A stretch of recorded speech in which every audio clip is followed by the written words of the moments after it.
Hello, good afternoon. Thank you for taking time to join this webinar organized by Keppel Institute. My name is Chuan.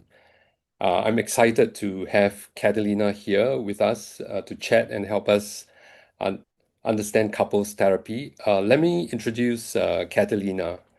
Um, Catalina completed her doctorate degree in clinical psychology at York University under the direction of Dr. Leslie Greenberg. She has extensive training in emotion-focused therapy for individuals and couples. Her research has been focused on understanding how forgiveness unfolds in couples. She co-authored a book on this topic in 2019, published by American Psychological Association. Dr. Catalina is involved in training and supervising therapists learning EFT internationally. Originally from Chile, she is now based in Switzerland and works in private practice. While she also while she was also teaching in the graduate counseling program at Webster University and dedicating time to her family and yoga practice. Uh, Catalina, we met many years ago in Bern, Switzerland, when I was attending a couples workshop conducted by Les and facilitated by yourself. Uh, Hmm. so I think we will begin this chat by, asking you this very first question. What is emotion-focused therapy for couples? Great. So firstly, Angshram and dear participants, I'm delighted to be here. Thank you for this invitation. I have so much to say about this way of working with couples because, as Angshram mentioned, I studied with Les Greenberg, and so I fell into the EFT pot very early in my training, and this is the model I've grown up in, and the one that I use with couples, obviously. So it's a pleasure to be here and to also be a trainer facilitating and transmitting the knowledge of how to work with couples in this really, really powerful and effective way of facilitating change. So, emotion focused therapy for couples, or EFT-C for short, is an empirically supported approach to working with couples. Oh, I got too excited. Okay. And it's so actually an integration of systemic therapy and experiential humanistic principles. So what that means is that we understand couples' behavior to occur. Firstly, we see couples as self-organizing systems, right? And each partner's behavior has a complementary response from the other partner. And the system is capable of regulating itself. And sometimes when there's a healthier dynamic, people are getting along and you can have healthy interactional cycles. But the couples that come into therapy are often stuck in very negative ways of interacting with each other. And what we do in this approach is we try to actually access the layer of basically emotional experience for each of them that they don't necessarily share in conflict, right? So often what we see in couples that come to therapy is that they've got this very rigid way of relating to each other, and it doesn't really matter what they argue about or what their differences are on a given topic. They tend to kind of take the same position. So we take the systemic view and understanding that the system has become kind of rigidified, and that this is due to basically a difficulty in being able to really express to each other what's really going on. And what's really going on is often connected to, I mean, it's according to this model, due to struggles around managing the pain of not feeling either connected enough or somehow validated and seen enough. So that's another piece to the model. But essentially, we're trying to bring to the surface the more vulnerable feelings that will allow a new type of interaction to emerge. Oh, you're muted, Angshwan. Thank you. So, really, feelings and emotions are really an important part of this particular piece of work. Can you further highlight, why the emphasis on emotions? hmm Well, we are emotional beings, right? So the fundamental principle in this approach is that everybody feels, right? It's just that some people don't necessarily express what they feel. And because we're not so skilled, most of us anyway, at being able to express what's really going on, just because of the way we're socialized, some of us have never learned this skill. It's hard for the other person to understand what might be going on. If you'll permit me, I want to show you a little example of why it's so relevant to work with examples, so to work with emotions. Sure. So this is a little example from it's a fictional couple, and it comes from the series Couples Therapy. It's just a tiny excerpt to give people a sense of how emotions are deeply embedded in our interactions in general, and they are emphasized and highlighted in our intimate relationships. So let me just give you a little feel for what I mean by that, and then I'll comment more on why working with emotions are so important.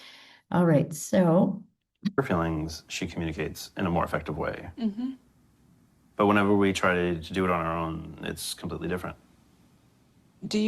Ich glaube, der Kaffee Oh, macht uns no. irgendwie müder, als wir denken. Okay, Hang on. stopp, aber das müsstest du jetzt erstmal erklären. Kurze Frage an We dich, have to Alisa. Wenn just du deal morgens with this. Okay. So it's just loading, but it's this fictional couple that's part of the Mhm. series. And the husband is explaining how that working in couples therapy is so different than working at home, right? If I can just get this thing to reload.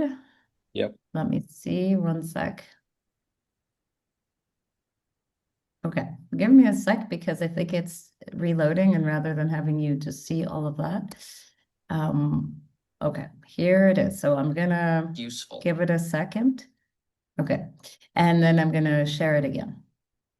Okay, so voilà. We'll try this a second time. So to the point of what I didn't mention this before. It's not an example of EFT-C. The therapist works in another modality, but the emphasis is actually on what happens in the partners. You see, so you can coach people into behaving differently. And in fact, this woman, Ping, comes to the therapy, understands very quickly what's expected of her, is on her best behavior, and they have these very nice interactions in the session, but that's not actually sustainable. And what she points out is that unless they can get past the anger and access what is triggering the anger, which is her feeling of basically, it sounds like being unseen in this marriage, she's gonna be kind of on her good behavior when it's needed, but that's actually not what she's really feeling. What she's really feeling is this pain of feeling unseen by her partner. And then what comes up, though, is anger. So this is actually a key point in EFTC. We make a distinction between different types of emotions.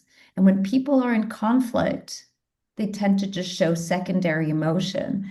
And if you, as the therapist, just let them fight, that's not helpful, right? I'm sure most of you maybe seen that, right? Or experienced that firsthand. It's also not so useful to coach people into behaving differently. I mean, they might do it for a moment, but then you've got to deal with what's really going on. And what's really going on is that people, partners who come into therapy, are usually feeling intense pain related to unmet needs around attachment and identity. And what this model provides is really, if you will, the technology for learning to access that in a really structured way that's also empirically validated so that we know what to do in different moments. And we teach our therapists how to deal with, for example, high escalating couples. But ultimately, to come back to your question, Chuan, Hmm. emotions are a core part of our existence. And emotions are so important to access and transform in couples dynamics. Otherwise, you'll just have superficial change, and people might go on date nights and maybe be nice to each other momentarily. But if you want to actually facilitate deep change and transformation, you need to be able to access the deeper layer of what they're feeling. Right. So that's really interesting on this note about, transformational change rather than behavioral change or communication change. And I guess there's this thing in EFT for couples that we talked about, a cycle that you're kind of alluding to, such that, when the woman in the video that she was hurt, but instead she was expressing this thing called this behavior, this angry responses, which I think is some form of cycle. Can you walk us through that, Catalina? Yeah. So a core idea, actually from systemic therapy, is the notion that behavior can be organized. I said this earlier, into there's a behavior and that evokes a complementary response. And so there are these complementary response patterns that go together. And I want to show you this visually so that you get a sense of how, this is just illustrated. It might make this a little bit easier to understand. Yep. Okay. So, for example, this is often how it's illustrated. We've got conflict in the middle, right? I mean, we see the two partners here. And our understanding of the conflict, again, comes from a systemic perspective in that we hold both partners responsible for their distress. So as a therapist, we're not identifying who's the more problematic one and who's, the innocent one. Instead, what we understand is that they both participate in their distress and in their basically feeling stuck. And in order to understand the notion of the cycle, it's also helpful to just momentarily get a sense of, because it's a big topic, of the distinction between different types of emotions. So when people are in conflict, they end up showing or expressing secondary emotion. Often it's anger, right? It's anger. Sometimes it's withdrawal, right? So it's less of a, from a behavioral perspective, maybe the person gets defensive and says, no, it's not like that. And I can never, prove it otherwise. And what's the point of talking to you? And they end up withdrawing, right? The secondary emotions are actually, if you will, just the tip of the iceberg. So I'm a very visual person, and I just want to point out to you that, as you probably know, even if you've never seen an iceberg, that there's a whole piece underneath the surface to the iceberg, right? And you only ever really see what's on the surface with couples. And what's on the surface are secondary emotions, or, we call them protective emotions as well. This is what people learn to do in life. Some people learn to fight, some people learn to freeze or to move away. Okay. That's just how they protect themselves. But what's really amazing is that when one person's secondary emotion is activated, boom, and they express it. So let's imagine here for this partner A, maybe, she's, I don't know, because she comes home. Let me give you a concrete example. So she is, I'm taking this from my own practice, okay? She's on a new kind of lifestyle, health kick, if you will, lifestyle change. And she's decided that she's going to give up gluten, at least for the next 3 months, to see how that affects her health. She's got some health issues, right? And so this is the thing she's been talking about for a while. And her partner, her husband, decides one evening that he's going to make a nice meal. And so he prepares this lovely meal. And when she comes home, she sees he's made a lot of effort to make this nice meal. And then she realizes, wait a second, pasta. This has actually got a lot of gluten. This is actually the exact thing I'm not wanting to eat? And why is it that I've been talking to you about this for weeks and weeks? And when I do the shopping, I go and buy the gluten-free pasta and buy a whole lot of rice. And now I come home to this meal that you expect me to eat. How come you don't pay attention when I talk? It's so typical of you. And she starts to attack him. And then he actually has done this really nice gesture. And yeah, absolutely, he forgot to take into account this piece of she no longer eats gluten, right? And he feels terrible about it. And he also feels that doesn't really matter what he does, he just can't get it right. And so her expression of frustration, which is totally valid, right? Imagine how frustrating it would be, right? To be talking to your partner about this lifestyle change for weeks, literally, and to realize, wow, nothing's been retained. And it's also completely understandable that he would feel like he just can't get it right because here he left work early to make this nice meal for them. But instead, what he shows isn't the hurt of feeling somehow like I can't get it right. Instead, what he ends up showing is some form of kind of defensiveness, right? And he says to her, God, you're hard to please. Forget it. I try to make a nice romantic meal, and all you ever do is criticize me. You know what? I don't even want to eat with you now. And he withdraws. And then he literally leaves the room and doesn't speak to her for the next 2 days, right? So then his secondary emotion, which is to withdraw, further activates her primary emotion, which is kind of like that what's underneath the surface, right? If you will, the chunk of the iceberg that's underwater. And it leaves her feeling even more unseen, right? Not only does he actually forget about the request I made, but God, I really must not be so important if he's done this thing and he doesn't even come and acknowledge it. And then it leaves her feeling alone, right? And unseen. And she's got a set of attachment and identity needs that are currently being unfulfilled by her partner in the same way that he has as well, right? So for her, it has to do with the need for connection and wanting to actually feel like her partner cares about her, that she matters to him, right?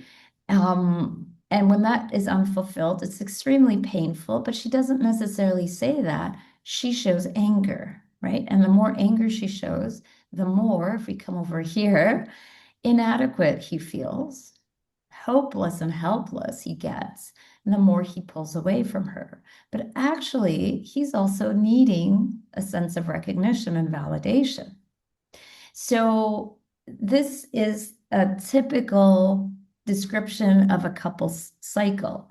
And in EFT-C, we have an understanding that cycles kind of come in different forms, but we want, in order for the therapy to work, what we need to do is to firstly help the couple de-escalate the cycle because it becomes like a vortex that the couple goes into, right? And they just spin their wheels in there, right? And she might be really angry and saying, how can you just be really so inattentive or, like, how could you be so in your world? You don't even hear me saying, I've gone and done the shopping and here is my gluten-free stuff. How come you're never listening? And she criticizes, right? And if we just work with her criticism and his kind of withdrawal, that's just part of what's going on. What we essentially need to do is to access the parts that are underneath in order to transform the cycle. And so, as I was saying earlier, in this model, we've got a really clear roadmap of how to do that, right? And it's by helping partners access the vulnerability and be responsive to each other's vulnerability that we're going to facilitate change. So that's a long explanation of our question about cycles. Right. Yeah, that's really interesting as you describe, how this couple kind of interacted in an unhelpful way. How does a resolution looks like? Can you say a little bit more about, what resolution looks like? Right. So once we get people to move away from their reactive position. And this is a whole process. This is a 5-stage model. So we spend a lot of time trying to get people to de-escalate, which means partners come in, and often they're blaming the other one. And they're saying, if only, they would do this instead of that. If only, they were more responsive to me. If only they could change, right? And so they come in with this mentality of a kind of partner renovation project. But what actually needs to happen is for both partners to own, firstly, to become aware that they have a contribution to the cycle, and that their contribution actually comes from their underlying sensitivity, which means some part gets triggered, right? Like we saw in this little YouTube video. So the woman Ping says, I know that feeling. It's from my childhood. The therapist says, yes, a childhood of neglect, of not feeling ever really seen. And even if we change the partner, right? If instead of Will, it was some other person, probably Ping would still be sensitive to that because that's part of her history. And so what needs to happen, for example, if we take that fictional couple into account, is if we could get her to eventually recognize that when she feels unseen, she expresses anger, right? And the more anger she expresses, the more, we didn't see this in the video, but we can imagine probably the more inadequate or, maybe like not good enough her partner feels, and the more he might withdraw from her, if we imagine that they have this type of cycle.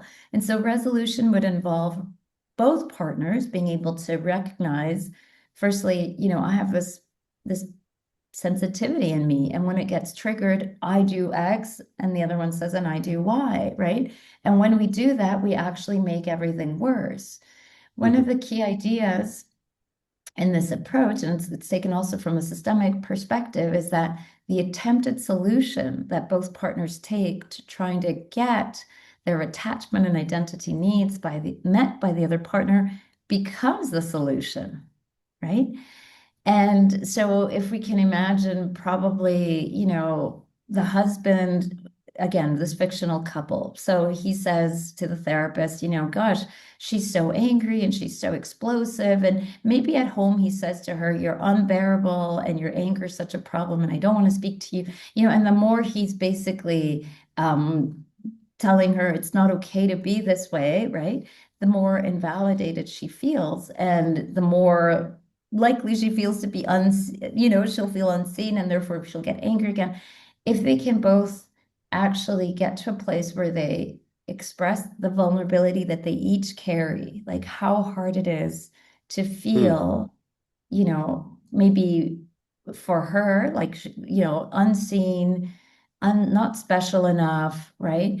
And if we can get him to reveal whatever it is that he might be feeling, like not good enough, right? Just can't get it right. And they bring that up in the therapeutic space, right? A new type of interaction is possible.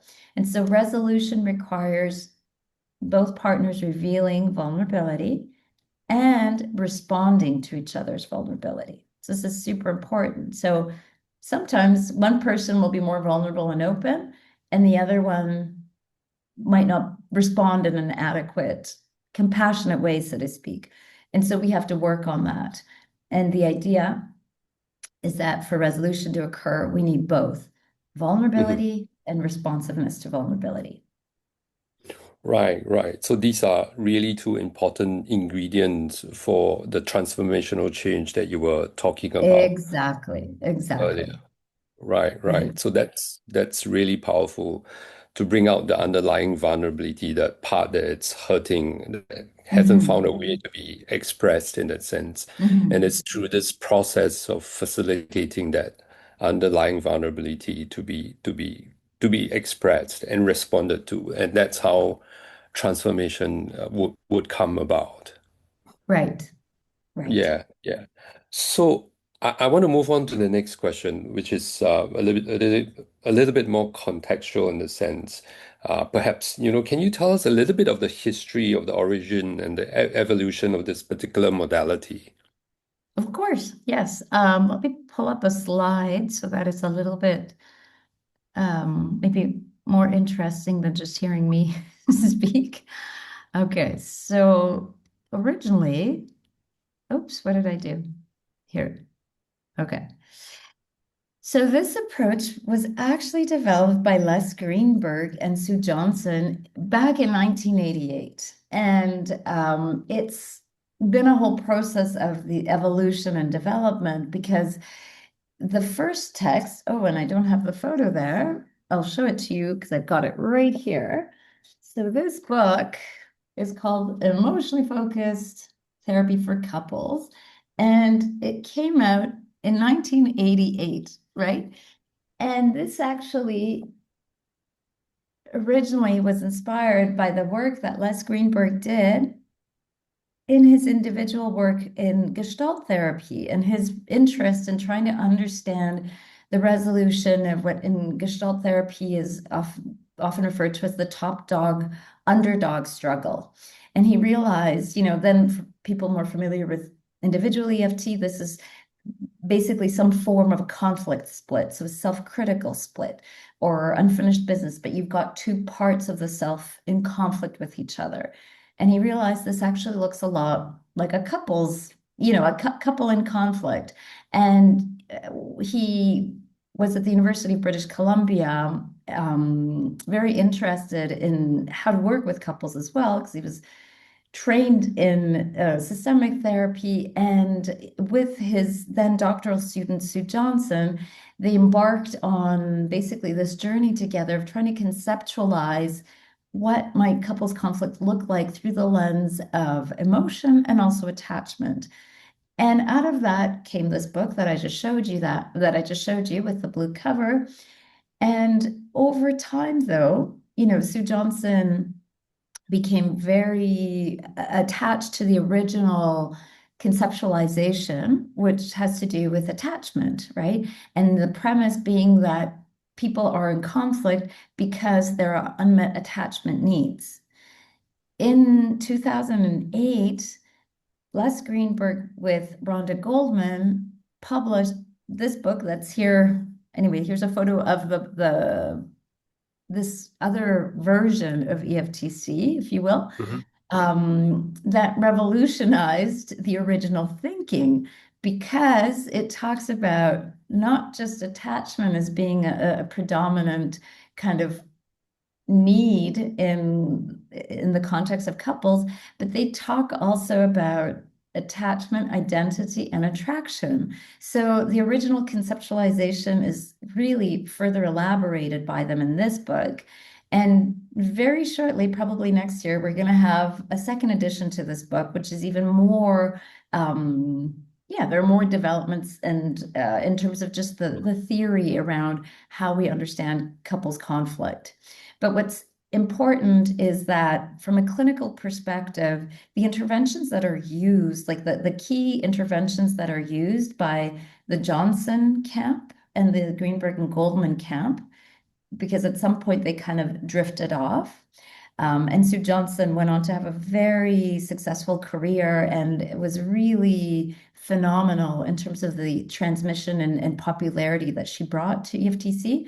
But the thinking remained the same. Everything was around attachment, whereas Greenberg and Goldman talk also about identity and then attraction. But clinically, they look very similar, right? If I showed you a video, it would be hard to figure out which version of it is it. The biggest difference, though, is that with Greenberg and Goldman, there's a lot of emphasis on the individual person and the need for the capacity to develop self-soothing, right? And also dominance, influence-based cycles, which are pieces that actually evolve from the understanding that couples are in conflict, not only because there's a disconnect between them or or they feel kind of that they've drifted apart. Some couples are also in conflict because they feel maybe unseen or, in the need to feel seen. Maybe one partner is dominating the other. And so then we have cycles that are what we call influence-based cycles that we have a lot of understanding about that are not part of the, original thinking, and certainly not included in Johnson, as far as I know, Johnson's approach to EFTC. So these are kind of the evolutions that have occurred over time. The newest kind of evolution in the upcoming book, I think I can say this, because I've anyway been in contact with Rhonda Goldman about it. But the biggest emphasis, like the new feature that's going to be highlighted in this upcoming edition, is the emphasis on individual-based tasks within the context of couples work. And so I'll tell you more about that maybe at another webinar. But essentially, these are the key kind of evolutionary things that have happened in the Greenberg and Goldman camp. Johnson's camp has also evolved, and they've, using the original conceptualization of EFTC developed in 1988, Johnson's kind of last contribution, if you will, before she passed away, was to develop EFIT, which is that kind of version or that understanding, conceptualization of couples therapy, but for individuals. And so there's also been obviously evolution in that camp. So, right. So as I hear this history and the recent development and the differences is that really the Johnson camp kind of focuses on attachment as the underlying theory that guides their work, whereas the Greenberg and Goldman group of people, took it further to include identity as one of the other important operating motivation system, and that's how I kind of understand it. And in the new edition book that's kind of coming out very soon, there's this incorporation of individual tasks within the couple's framework or within the couple's work. That's what I kind of understand. Am I kind of getting it correctly? Correct. Yeah, absolutely. Exactly. Right. Catalina, in the interest of time, we'll have to kind of end here. Thank you very much for this opportunity to chat with you and to hear, some of the differences and the newer developments in terms of how the Greenberg and Goldman has incorporated the individual tasks within couples framework. So I look forward to kind of having you here again to do the workshop in November. Wonderful. It would be my pleasure. So I want to thank you again, Chuan and Caper Springs Institute for inviting me. And I wish to invite all of the participants who work with couples or who are interested in starting to work with couples to please join us in November for the level 1 training. It's going to be phenomenal. We do a lot of personal work, which is actually how you really integrate this model through actual live enactments of your own material, which might sound intimidating, but obviously there's a lot of theory videos and there's personal work that brings the theory alive and allows participants to personally experience how this model works, how you can actually experience internal shifts when your therapist is working in accordance to this model. So I look forward to seeing you then. Thank you, everybody. Have a great day. Thank you. Thank you, Catalina. Right.